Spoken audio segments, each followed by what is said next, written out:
Okay students, demand on another student. मैं क्या कर रहा हूँ, फिर से पी ब्लॉक पढ़ा रहा हूँ। मुझे लगा पी ब्लॉक तुम लोगों को आता है, बट पी ब्लॉक के रिमेनिंग पोर्शन फिर से करना पड़ेगा, क्योंकि एक स्टूडेंट ने मुझे एक नोटिफिकेशन भेजा है कि सर आप पी ब्लॉक पहले करा दो। तो पहले मैं पी ब्लॉक का पूरा फिनिश करूंगा, उसके आगे स्टार्ट करूंगा सॉल्यूशन का जो रिमेनिंग पोर्शन है। ओके, तो फर्स्ट में पी ब्लॉक में हमारा जो होगा 15 का पहला कंपाउंड, उसको बोलेंगे अमोनिया, और अमोनिया की प्रिपरेशन प्रॉपर्टी और यूजेस की बात करेंगे हम लोग। ठीक है, तो स्टार्ट करते हैं अमोनिया के प्रिपरेशन से।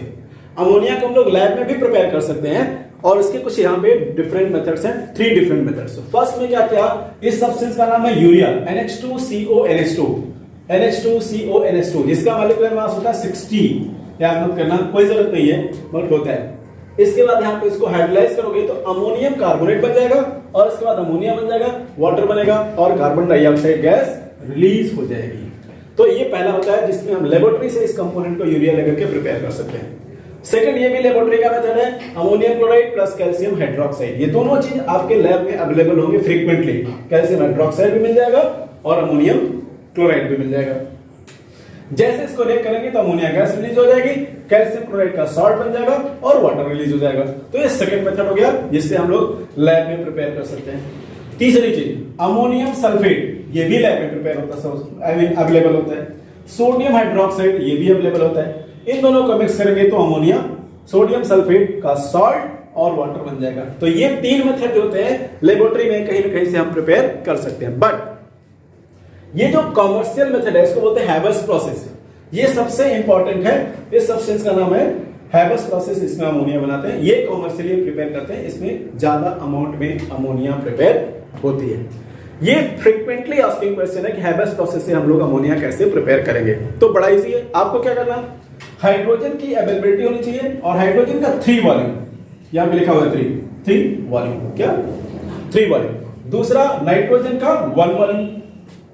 ये दोनों गैसेस हैं, बहुत हाई प्रेशर जब लगाओगे और थोड़ा रिलीज कर दोगे, टेम्परेचर कम कर दोगे, तब ये दोनों गैसेस दूसरे से एक दूसरे से जाकर कोलाइड कर जाएंगे, कंबाइन कर जाएंगे एक्सेसिव प्रेशर पे। वो एक्सेसिव प्रेशर कितना है, 200 एटमॉस्फेरिक प्रेशर। उसके आगे 770 केल्विन टेम्परेचर नहीं के बराबर है, बहुत कम है, तो उस कंडीशन में 770 टेम्परेचर ले लेंगे। और इसके बाद ऐसे भी नहीं बनेगा, फिर क्या करना पड़ेगा कि एक कैटलिस्ट लगाना पड़ेगा, उसको बोलते हैं फाइनली डिवाइडेड आयरन, जो यहां पे मैंने लिखा है Fe++। और दूसरी चीज Al2O3 या K2O, ये होता है प्रमोटर। प्रमोटर का काम करता है कैटलिस्ट की एक्टिविटी को इंक्रीज करना, तो ये प्रमोट कर देगा। पहले हम लोग मॉलिब्डेनम यूज करते थे, अभी हम क्या करते हैं Al2O3 या K2O, इन दोनों में से कोई एक यूज कर सकते हैं या मॉलिब्डेनम यूज कर सकते हैं। इस कंडीशन में बन जाएगा आपका अमोनिया। और फिर क्या होगा, ये अमोनिया आपको पता है सिर्फ और सिर्फ 10% बनेगी, पता है। और वो रेस्ट ऑफ परसेंटेज होगी 90% हाइड्रोजन आयोडीन, हाइड्रोजन और नाइट्रोजन बैक टू पेबेलिन आकर के कंप्रेसर में आकर के फिर से कंप्रेस करके, और फिर से क्या बनेगा, अमोनिया बनेगा। और ये रिएक्शन का जो नेचर होगा, ये अब ये इंपॉर्टेंट पार्ट है, जो रिएक्शन का नेचर होगा वो होगा एक्सोथर्मिक रिएक्शन। तो रिएक्शन का नेचर क्या हो गया, एक्सोथर्मिक। कैटलिस्ट क्या हो गया, फाइनली डिवाइडेड आयरन। प्रमोटर क्या होगा, Al2O3 या दूसरा क्या है K2O, साथ साथ या मॉलिब्डेनम हो जाएगा। और तीसरी चीज यहां पे हो गई, एक होता है लीच-एटले प्रिंसिपल। 11th में जिन बच्चों ने लीच-एटले प्रिंसिपल नहीं पढ़ा है उनको बहुत दिक्कत होती है, तो वहां पे क्या करना है, लीच-एटले प्रिंसिपल के अकॉर्डिंग इसको लिए रियलिटी है ये, इसके लिए क्या करना होगा, लो टेम्परेचर और हाई प्रेशर जैसे लगाएंगे वैसे अमोनिया की जो है मैक्सिमम यील्ड होगी। ये फ्रीक्वेंटली आस्किंग क्वेश्चन है, नीट में भी पूछा जाता है, जेई में पूछा जाता है, और स्कूलिंग लेवल का भी फ्रीक्वेंटली आस्किंग क्वेश्चन है। ये कौन सी ऐसी कंडीशन है जिसमें maximum yield of ammonia prepare होगा, किस प्रोसेस से, हैबर्स प्रोसेस से। तो आप बोलोगे low temperature and high pressure, ये लीच-एटले प्रिंसिपल। किसी दिन मैं लीच-एटले प्रिंसिपल अपना लेक्चर डालूंगा तो उसमें तुमको समझाऊंगा एक्चुअली लीच-एटले प्रिंसिपल है क्या, मगर अभी इतना ही रखना है। ओके, अब इसके बाद फिर क्या होगा, एक चीज और बनती है, इसमें कभी कभी कार्बन मोनोऑक्साइड बन जाता है। उस कार्बन मोनोऑक्साइड को तुरंत से रिलीज कर देना, ये भी फ्रीक्वेंटली आस्किंग क्वेश्चन है। जैसे इसमें कार्बन डाइऑक्साइड बन जाएगा किसी रीजन से, उसको तुरंत से रिलीज कर दोगे तो क्या होगा कि ये अमोनिया बनता रहेगा। अगर कार्बन मोनोऑक्साइड और अमोनिया कंबाइन किया तो कोई एक कॉम्प्लेक्स फॉर्म हो जाएगा, मे बी ये यूरिया हो, इसलिए कार्बन मोनोऑक्साइड को इस प्रोसेस से रिलीविंग हटा देते हैं। ये दूसरा क्वेश्चन हुआ। तो इसमें क्वेश्चन क्या बनता है? पहला क्वेश्चन की इक्वेशन लिखो, दूसरा क्वेश्चन इसके कंडीशन लिखो, टेम्परेचर में लिख देना। टेम्परेचर है आपका 7, कहीं लिखा हुआ है, कहीं 720 डिग्री सेल्सियस लिखा हुआ है, केल्विन लिखा हुआ है, और प्रेशर जो होगा 200 एटमॉस्फेरिक प्रेशर। तो ये हो गया temperature, pressure. Low temperature high pressure एक वर्ड यूज होगा यहाँ पे, लीच एटलर प्रिंसिपल के अकॉर्डिंग Al2O3 या ये प्रमोटर लग जाएंगे।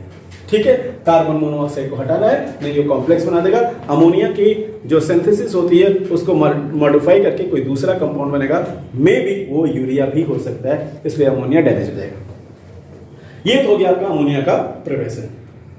प्रिपरेशन के ठीक बाद अब क्या आ गया? प्रिपरेशन के ठीक बाद इसकी फिजिकल प्रॉपर्टी और केमिकल प्रॉपर्टी। फिजिकल प्रॉपर्टी और केमिकल प्रॉपर्टी में सारे बच्चों को पता होगा, अमोनिया लाइक स्मेल, मतलब बहुत गंदी स्मेल, महागंदी। ठीक है, जहां फील हो, आप जहां से पास हो, गटर वटर होगा, आपको फील हो जाएगा यहाँ पे अमोनिया है, अमोनिया लाइक स्मेल हो गया। उसका स्ट्रक्चर होता है trigonal pyramidal. Ammonia frequently soluble in water होता है, ये हो गई इसकी फिजिकल प्रॉपर्टी। सॉल्युबिलिटी क्या होगी? वाटर में फ्रीक्वेंटली। क्यों होती है? क्योंकि उसमें इंटरमॉलिक्यूलर हाइड्रोजन बॉन्डिंग होता है। क्या होता है? Intermolecular hydrogen bonding. किसमें होता है? अमोनिया और वाटर के साथ। मीनिंग क्या हो गई कि जैसे आपने एक बीकर में वाटर ले लिया और उसमें अगर अमोनिया गैस पास कर दिया, तो ये जो वाटर मॉलिक्यूल है और ये जो नाइट्रोजन के साथ हाइड्रोजन्स हैं, ये क्या करेंगे? इसके बीच में इंटरेक्शन होगा और हाइड्रोजन बॉन्डिंग बन जाएगी, और अमोनिया इजीली नहीं, फ्रीक्वेंटली नहीं, हाईली सॉल्युबल इन वाटर हो जाएगा। ठीक, और जो बनेगा वो क्या बनेगा? जरा रिएक्शन के साथ देखो, NH3 plus H2O will gives out NH4 plus और OH माइनस। ये इंडिकेट करता है अमोनिया बेसिक नेचर का है और अपनी सॉल्युबिलिटी भी प्रोटेक्ट शो करता है। ठीक है, इसके बाद हम क्या करेंगे कि केमिकल प्रॉपर्टी की डिस्कशन करेंगे। ठीक है, अब नेक्स्ट पॉइंट में आते हैं, क्या करेंगे? Chemical. Okay students, chemical property of ammonia. Ammonia के मेन केमिकल प्रॉपर्टी में 1, 2, 3, 4 और 5 रिएक्शन है। कितने रिएक्शन है बेटा? 5 रिएक्शन। और हर 5 रिएक्शन में इंटरेस्टिंग ये है कि हर में एक कुछ न कुछ कलर है। इससे क्या हो सकता है? इसका आपका लैब असिस्टेंट, मतलब लैब का असेसमेंट जो लेबोरेटरी में कंपोनेंट है उसको भी पता कर सकते हो, एज वेल एज यहाँ पे भी कर सकते हो।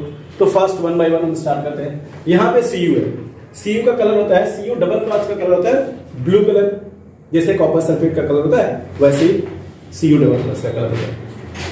मगर जब एक्सेस ऑफ अमोनिया का बहुत ज्यादा अमाउंट जब इसमें डाल दोगे तो ये बन जाएगा Cu NH3 का होल 4 प्लस 2 चार्ज, और इसके ऊपर आ जाएगा इसका कलर जो होगा डीप ब्लू कलर आ जाएगा। तो आप ये कह सकते हो कि अमोनियम हाइड्रोक्साइड से कॉपर को हम लोग लैब में पता कर सकते हैं। इसकी वीडियोस हमारे पास हैं, जो वीडियोस पढ़ी हैं उसको भी आप देख करके देख सकते हो कि कॉपर को हम कैसे डायरेक्टली पता कर सकते हैं कि सब्सटेंस कॉपर है।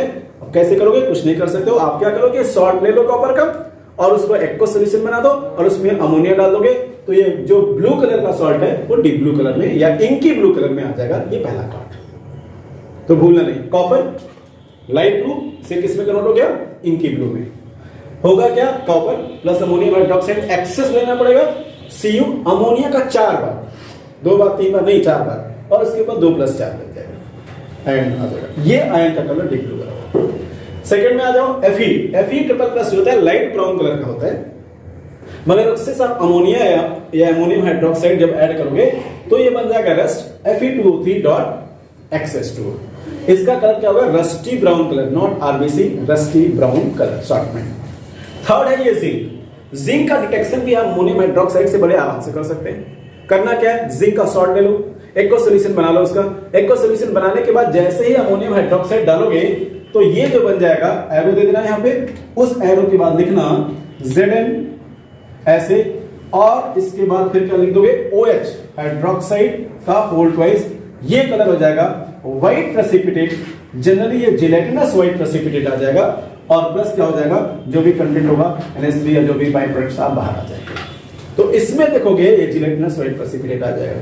मतलब ये हुआ कि अगर लैब में जिंक को पता करना है तो chapter 15 I mean P block element के 15 से अमोनियम हाइड्रोक्साइड से भी हम पता कर सकते हैं। तो ये हो गया तीसरी प्रॉपर्टी। चौथी प्रॉपर्टी में देखो सब्सटेंस है सिल्वर। सिल्वर बहुत महंगा होता है, हमने एक पहन रखा है मगर होता बहुत महंगा है, लैब में इजीली अवेलेबल नहीं होता है। तो सिल्वर में क्या होगा, कोई भी क्लोराइड गैस डाल दोगे या क्लोराइड कंटेंट डाल दोगे तो जो सिल्वर होगा, कलरलेस सिल्वर के नाइट्रेट या कलरलेस सिल्वर के कंटेंट व्हाइट कलर के सिल्वर क्लोराइड में कन्वर्ट हो जाएंगे। ठीक, जैसे व्हाइट कलर के सिल्वर क्लोराइड में कन्वर्ट हो जाएंगे, फिर आप क्या करना कि उस सिल्वर क्लोराइड में फिर एक्सेस ऑफ अमोनियम हाइड्रोक्साइड डाल दोगे, वो डिसॉल्व हो जाएगा, उसका कलर वाटरी हो जाएगा। कलरलेस मतलब वाटरी, व्हाइट कलर नहीं, कलरलेस मतलब वाटरी अपीयरेंस, जो वाटर का अपीयरेंस होता है वो कलरलेस होगा और बन जाएगा AgNH3 होल ट्वाइस HCl। ये इसका कलर कैसा होगा, कलरलेस। तो अमोनियम हाइड्रोक्साइड से हम लोग कॉपर, आयरन, जिंक और सिल्वर चारों चीजें हम लैब में डिटेक्ट भी कर सकते हैं, उसके थ्रू हम अपनी प्रॉपर्टी भी कंप्लीट कर लेंगे। तो अमोनिया की प्रॉपर्टी को कंप्लीट करने के लिए दो आपको बेनिफिट मिलेंगे। बेनिफिट नंबर 1, आपको सारे लैब के डिटेक्शन, और दूसरा चीज अमोनिया की प्रॉपर्टी होगी। तो ये टोटल के टोटल क्या होगा, कंप्लीट हो जाएगा अमोनिया की physical and chemical property as well as preparation. Okay, next class. Okay students, तो अभी हम स्टार्ट करेंगे second composition, second compound of 15 group element. नाम क्या है, SNO3 नाइट्रिक एसिड। सुन के नाम भयंकर लग रहा है, नाइट्रिक एसिड। नाइट्रिक एसिड सच में एक ऐसी कंपाउंड है कि उसको ग्लास को छोड़ करके किसी को भी डिकम्पोज कर देता है, और हाईली क्या है, कोरोसिव नेचर का है। ये पता है अंदर की बात, तो ये जान जाओ। इसलिए पहले तो बहुत प्रॉपरली या बहुत प्रिकॉशन लेके इसको प्रिपेयर करते हैं, और जब प्रिपेयर करेंगे तो ग्लास एपरेटस ही होना चाहिए, और उसके ऊपर से हम लोग पानी गिराते रहते हैं जिससे वो ठंडा होता है, ठंडा होता जाए, ठंडा होता जाए। ये इसकी स्पेशल प्रॉपर्टी है। अब इसमें दो चीजें हैं, इसका नाम है KNO3 और इसका नाम है NNO3। NNO3 को चाइल्ड सॉल्ट पीटर और KNO3 को इंडियन सॉल्ट पीटर या बंगाल सॉल्ट पीटर कहते हैं। ये नई बात तुम लोग जान जाओ। उसको जब कंसंट्रेटर H2SO4 के साथ रिएक्ट कराते हैं तो जो H2SO4 है इसका हाथ पैर तोड़ देना और KNO3 का हाथ पैर तोड़ देना। तो जब हाथ पैर तोड़ोगे तो जो KNO3 है K पे हो जाएगा प्लस चार्ज, NO3 पे हो जाएगा माइनस चार्ज। इसके घर में दरार डाल दो, और H2SO4 के भी घर में दरार डाल दो, तो H प्लस कर दो और HSO4 माइनस कर दो। इसका जो K है इस HSO4 को देखेगा, HSO4 किसको देखेगा, K को देखेगा। तो K ने HSO4 को देखा और HSO4 ने किसको देखा, K को देखा। आगे क्या हुआ, कुछ नहीं, कंपाउंड बनेगा और क्या होगा, तो कंपाउंड का नाम क्या है, KHSO4। और इसके बाद जो NO3 है और उसका एक H जो है, इन लोगों ने भी एक दूसरे को देखा, देखने के बाद एसिड बना। उस एसिड का नाम क्या था, नाइट्रिक एसिड।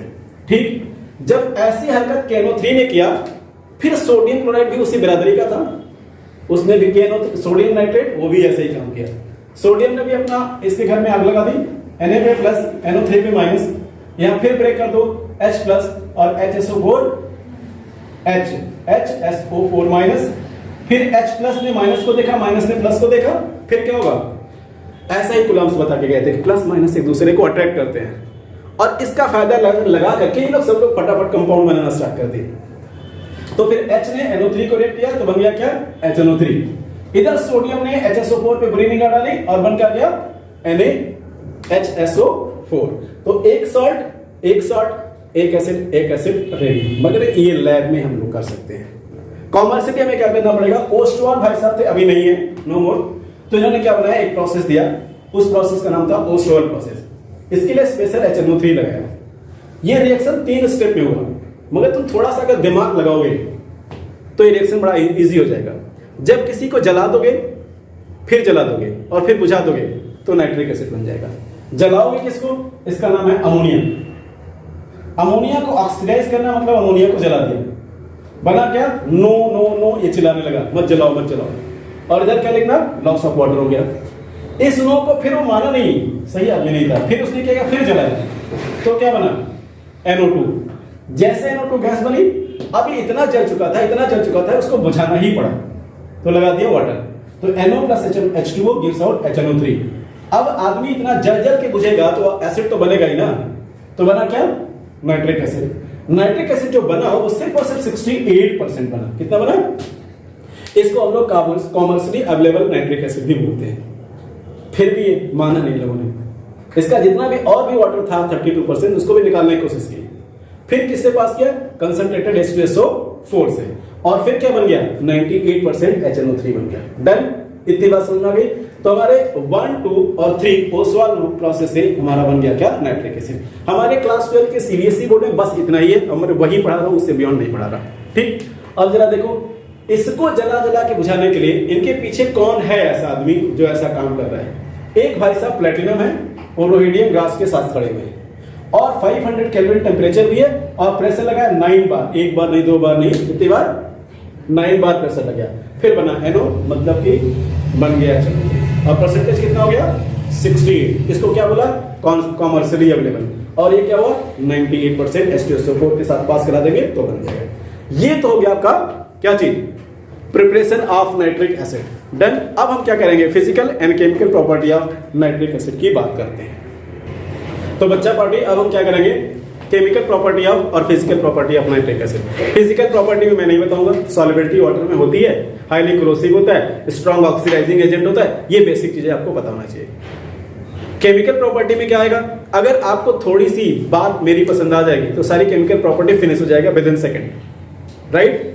चलो जरा देखते हैं, हम क्या करेंगे, HNO3 को लेंगे, इसका नाम है HNO3 और ये मस्ट भी कैसा होना चाहिए, कंसंट्रेटेड। HNO3 को अगर आप किसी के साथ रिएक्ट कराएंगे, जैसे हो गया यहाँ पे जिंक मेटल है और कैसा होना चाहिए, कंसंट्रेटेड, तो जिससे रिएक्ट कराएंगे, मैं अलग अलग रिएक्शन देता हूं नहीं तो तुम लोग कंफ्यूज हो जाओगे। HNO3 प्लस जिंक से जैसे रिएक्ट कराओगे, एक बनेगा ZnO3 का होल ट्वाइस और एक गैस होती है ब्राउन कलर का, उसका नाम होता है NO2 और लॉस ऑफ वाटर। पहला इक्वेशन। दूसरे इक्वेशन में चलो फिर कंसंट्रेटेड HNO3 लो और फिर से ले लो कॉपर, ये बन जाएगा कॉपर नाइट्रेट, बहुत इजी। मगर दूसरी चीज NO2 और H2O गैस निकलेगी, इस गैस का कलर होगा ब्राउन कलर। थर्ड चीज क्या लोगे, ये दोनों मेटल थे, नॉन मेटल में हमारे पास आता है सल्फर, फास्फोरस, कार्बन, आयोडीन। कितना कितना आता है नॉन मेटल में, sulphur, phosphorus, carbon and iodine, इतने नॉन मेटल्स आ जाते हैं। इन सारे नॉन मेटल्स के साथ देखो क्या करता है, आप सबको पता है कि HNO3 स्ट्रॉन्ग ऑक्सीडाइजिंग एजेंट है। जैसे हम HNO3 लेंगे सल्फर के साथ, ये बन जाएगा H2SO4 प्लस गैस कौन सी निकलेगी, वही ब्राउन कलर गैस और वाटर। अगर फास्फोरस के साथ लेंगे HNO3, रिएक्शन बैलेंस तुम्हारा काम है, तुम खुद से कर लोगे, देख लोगे।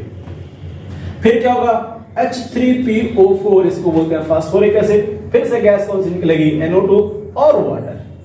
थर्ड स्टेप में क्या होगा, कार्बन के साथ जब हम कंसंट्रेटेड HNO3 को रिएक्ट करेंगे, सब कंसंट्रेटेड है, कोई ऐसा नहीं है जो नहीं है, सब कंसंट्रेटेड, तो इसमें निकलेगा कार्बन डाइऑक्साइड और NO2 गैस और प्लस क्या बन जाएगा, वाटर।